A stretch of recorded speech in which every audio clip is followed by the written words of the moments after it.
Good day, guys. Welcome to my channel, Dr. Paramount, a go-to destination for orthopedic insights and practical knowledge skills.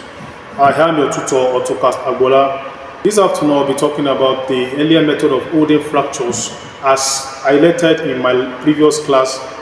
Alright, so in dealing with fractures, generally fracture is said to be fracture is defined as the break in the continuity of bone, or we can say a partial or complete break in any form of bone, in bones generally. So we have different kind of fractures. Fractures can happen due to many things, due to different classifications.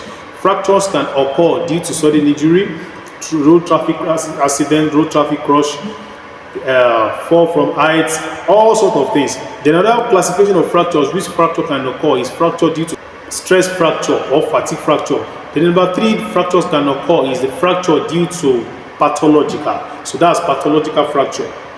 As we all know that pathology is referred to as the study of disease. So earlier method of holding fractures before the invention of POP, before the 19th century, fractures were treated by mobilizing the broken bones and repositioning the bone fragments without surgery. Like I said the other time, fractures were treated manipulatively without surgery, but were treated without the invention of plaster of Paris, without the invention of Scotch cast, without the invention of any materials that we are using now to help the process of the healing bones. Now, in those times, many countries came together to bring out their own patterns of holding fractures, which when they started, it works for them.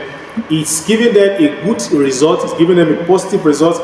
As time goes on, it's developing some serious complications. Many people came and gave the patterns of holding fractures, but the need to immobilize fractures and allow immobilization had become a perennial problem in orthopedics, because during those times, the best methods to hold fractures were not discovered. So we're just trying, we're going from one treatment to the other. Part of what was used then was bamboo and wooden splint. So any patient that has fracture, let's take for instance a long bone fracture of upper extremity, let's take for instance humeral fracture.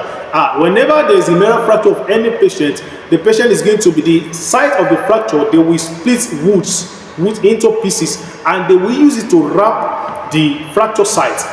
So as time goes on, this was giving them a positive response, but as time goes on, they start noticing some level of complications that are rising as a result of these methods that was used rather. So because the principle of immobilization was not followed then, because under the principle of immobilization, you have to immobilize the joint below, then you have to immobilize the joint above. If there is a fracture at the shaft, the middle of humerus now, you have to immobilize the joint below, which is the elbow joint, and you have to immobilize the joint above, which is the shoulder joint. So when all these conditions are met, whenever there is muscle contraction, there won't be any room for any displacement of redisplacement of the fracture site. But due to these methods, they just make sure the fracture sites were immobilized only. So whenever there is muscle contraction, the problem arises from the fracture site. So this continued over years.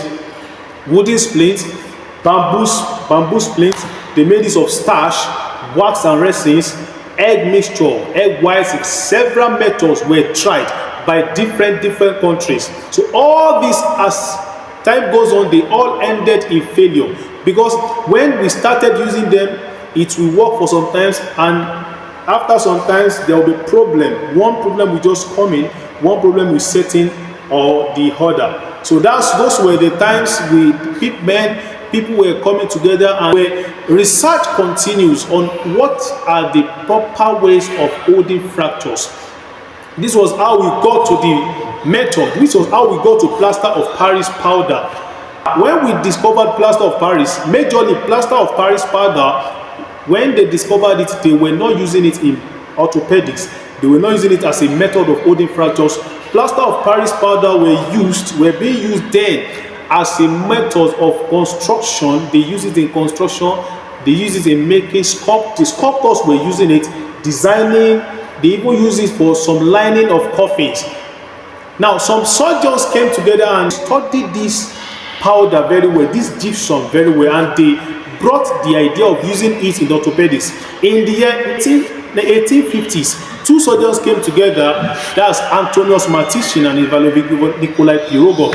They came together and brought about the idea of using plaster of Paris powder in orthopedics before inventing it into the form of bandage, whereby we can have plaster of Paris powder being incorporated in bandages. Before you can make POP, you have to go through 4 processes before POP can be made. Number 1 is that there has to be a removal of impurities from gypsum. Like I said the other time, the product, the materials of which this thing comes with is what is called gypsum. So the first process of making POP, plaster of Paris, is 1, remove impurities from gypsum.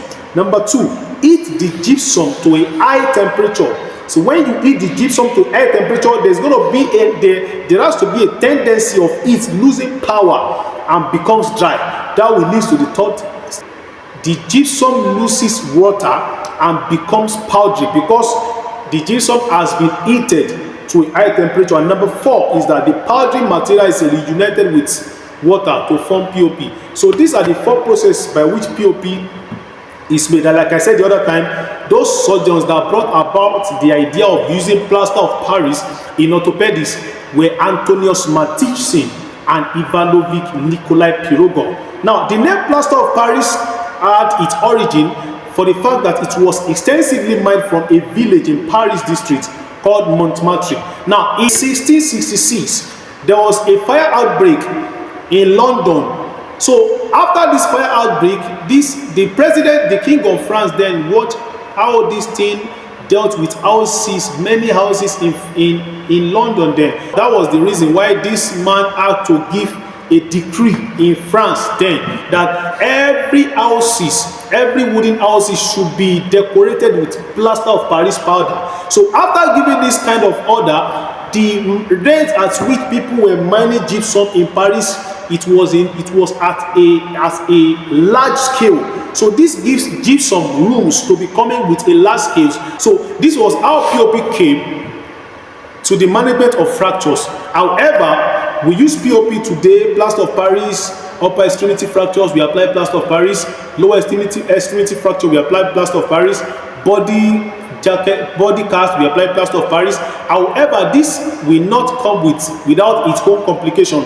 In subsequent lectures, I'm going to be telling you the advantages this POP that we are using in orthopedics has brought to us, and also the disadvantages POP has brought to us as far as orthopedic setting is concerned, and as far as fracture management conservatively is concerned. So, all right, guys, that will be all for now. In my next class, I'll be talking about the various the components of plaster of Paris and the components of Scotch cast, and little differences that you can find as a student, as an individual that want to study more about orthopedic technician and study more about orthopedic technologies, and also have knowledge about management of fractures. So in my next class, I'll be talking about those things. So for mentorship and guidance, you can actually get my number. My number will be displayed on the screen. All right, guys, this will be all for now. See you in the next class.